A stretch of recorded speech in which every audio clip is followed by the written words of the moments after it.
Modest Mouse. I don't think it's unfair to say that Float On by Modest Mouse is one of my favorite songs of all time. I feel like my life was changed the first time I heard it.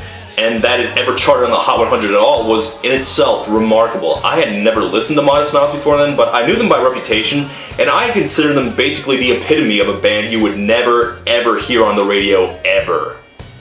But wait, I hear some of you asking, would you really count Modest Mouse as a one-hit wonder? Sure, they only had one song that cracked the Hot 100, but by the same metric, Jimi Hendrix or Frank Zappa would be one-hit wonders.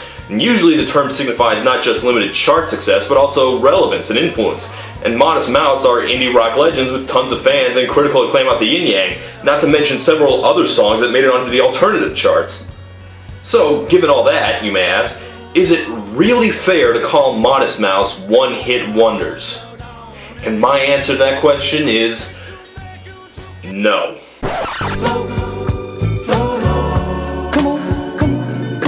April Fool's, bitches! Yes, today we are not looking at any song that people remember or care about. No, I'm sick of doing those. After all, there is so much weird and wonderful that no one remembers at all. And folks, we got a ripe slice of 70s cheese today.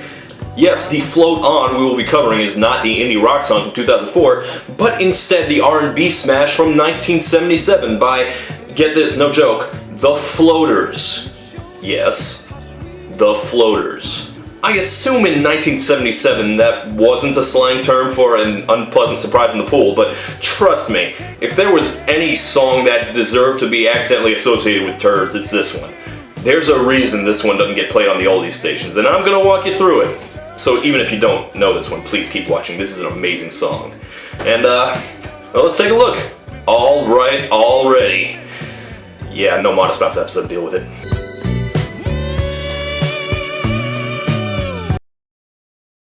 Ladies and gentlemen, the Detroit Emeralds.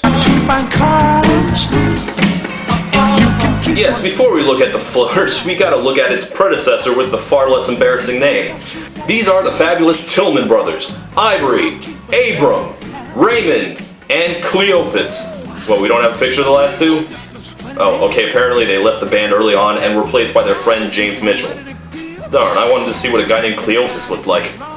Anyway, the Detroit Emeralds were formed in the mid-60s, deep in the heart of the Motor City, Little Rock, Arkansas.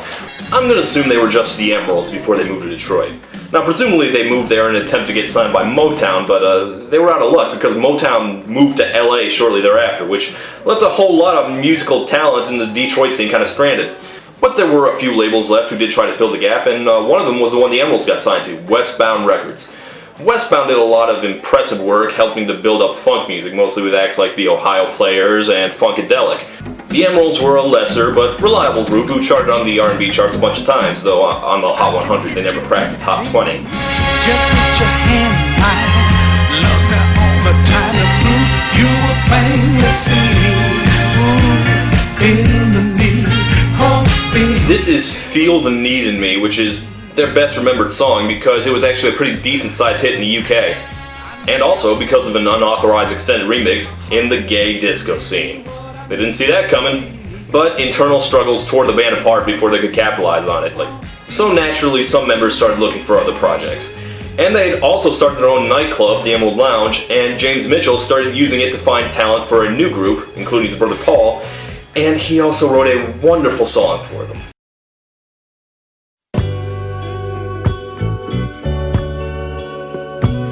In the brief clips I've shown so far, I don't think it really comes across why Float On is so amazing. Well, hold on, I haven't even introduced the members of the band yet. Fellas? Aquarius. And my name is Ralph. Now I like a woman who loves her freedom. Go on. And if you fit that description, baby, come with me. Well, I am a woman who loves her freedom, so I guess I could take your hand, but I love my freedom a little too much to do that. Take my hand, come with me, baby, to Loveland. Yes, in case you thought Anchorman was a parody of the 70s, now you know there was, in fact, a time when guys could plausibly say in public, "Let me take you to Loveland." I assume they mean the Loveland Ski Resort in Colorado, which I hear is nice. I want you to float on. Come on. I'm not sure what floating on has to do with anything. I read Float On was originally meant to be mostly an instrumental, and the verses were written spontaneously as a last-minute change. So, in its original context, Float On would make sense because the lush orchestra certainly does give off the impression of floating on air. But now, with the verses, it makes it seem like it's telling you that if you didn't like the last guy, well, just float on to the next one, because, yes, all four of them do this. Libra. And my name is Charles. Hi, Charles. Now I like a woman that's quiet. Shut up, ladies. A woman who carries herself like Miss Universe. Yeah, basically it's just this. They're all just basically reading their OkCupid profile at you. Except they only filled out the spaces labeled name, sign, and looking for. And I like that they think there's any difference between them. They're all basically saying the same thing. I also like that they introduce themselves with their zodiac sign before they even tell you their name. Leo. Now my name is Paul. I mean, I know there was a running cliche about the leisure suit Larrys of the world using "what's your sign" as a pickup line. I just didn't know that was a real thing that actually happened. Were horoscopes that big back then? Dumb. Leo. Now my name is Paul. You see, I like all women of the world. I have no standards. Come with me, baby, to Loveland. And when I said they all do the same shtick, that is literally all they do. Verse, chorus, verse, chorus, verse, chorus, verse, chorus. There's no instrumental or solo or bridge or middle eight or anything. It doesn't wear out as quickly as you think, but it does definitely wear out. Did I mention the album version of this is 11 minutes long? Fortunately, they saved the best for last. Cancer. And my name is Larry. Hi, Larry. And I like a woman that loves everything and everybody. I kinda need a woman who isn't that choosy, you get me? But no, that's not the amazing part. This is what makes Larry my pick. Take my hand, let me take you to Loveland. Let me show you how sweet it could be, sharing your love with Larry. Listen. I like a woman who is not turned off by when Larry refers to himself in the third person. Oh, Larry. There was also actually a fifth member. Who the hell knows what happened to him? I think I read he was sick. It's a shame. We'll never know what sign he was. Did I mention this hit number 2? And it was number 1 in the UK. Yes, as you can imagine, this was a difficult song to follow up upon. Now, I could sit here and talk about Float On all day. Oh, by the way, did you know Cheech and Chong did a parody called Bloat On? Hamburger, and my name is Big Boy, and I love a hamburger that's nice and juicy, a hamburger that gets on everything and everybody. It's an easy song to parody.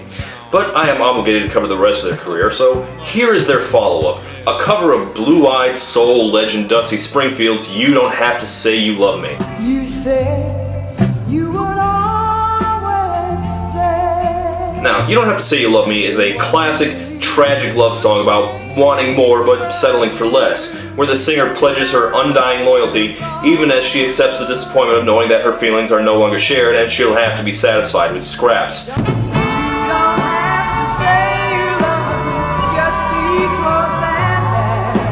And though Miss Springfield could be very subtle and sultry and understated, as you can tell, this is a very big, showy, almost operatic song. In fact, it was originally in Italian and was translated into English for Dusty. So it's a big song that needs a very powerful force behind it, which is why both Cher and Elvis took a stab at it. This is not a song to be covered lightly.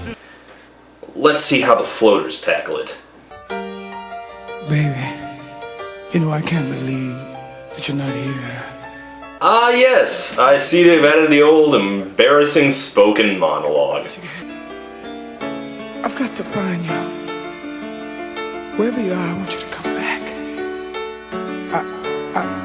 I need you, baby. I always said that Boyz II Men took this trope to the very pinnacle of humiliating hilarity, but This is up there. When I said, girl, I need you. There we go, straight into the falsetto. You don't have to say you love me, but just be close at hand. I think my love of Prince may have kind of ruined this kind of singing for me. Got to not talk dirty, baby. When I hear this falsetto, I only hear an oversexed horn dog. That could just be hindsight talking. There's a way to do this voice right, I'm sure. It's just not whatever Aquarius is doing there. Left alone with just a memory. This scraped onto the R&B charts, but that was pretty much the last time anyone heard anything from the Floaters. They got flushed, you might say. The Floaters released 2 more albums in the 70s and another in 1981 where they apparently acquired a female member, Capricorn, and her name was Sugar. But none of them ever really got anywhere. It may just have been an overcrowded market. I've said this before, but the 70s did not lack for good soul music. If you like any of the Floaters songs, you could find 50 songs at least as good released that same week. It may also be that funk and disco was taken over there at the end of the 70s, so more old school soul like the Floaters are getting kind of squeezed out. Now, they did try their hand at disco on their second album, but it didn't really take. And they also tried their hand at funk. I've been speeding right into that lane. But yeah, this is just a weak ripoff of Stevie Wonder's Higher Ground, so it didn't take either. Yeah, I didn't really find a lot of things worth exploring there, so instead I'd like to share with you another parody, this time from the original non-Muppet cast members of Sesame Street. Hi, this is Gordon speaking, and I just love a number that's the same as my finger. You see, I've got 5 fingers on this hand, that's 5. Oh, the only thing it's missing is Mr. Hooper. 1, 2, 3, 4, but if you love me more, give me 5. Yeah.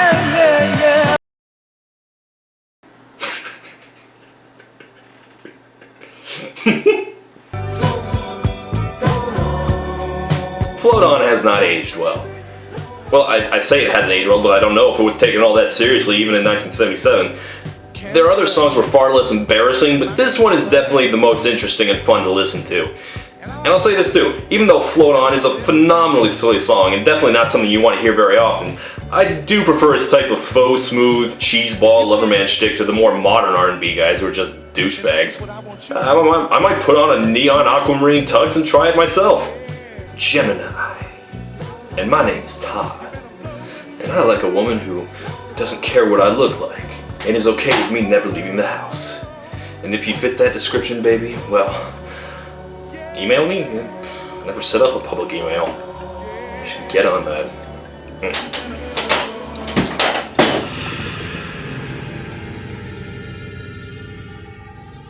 Float on, girl.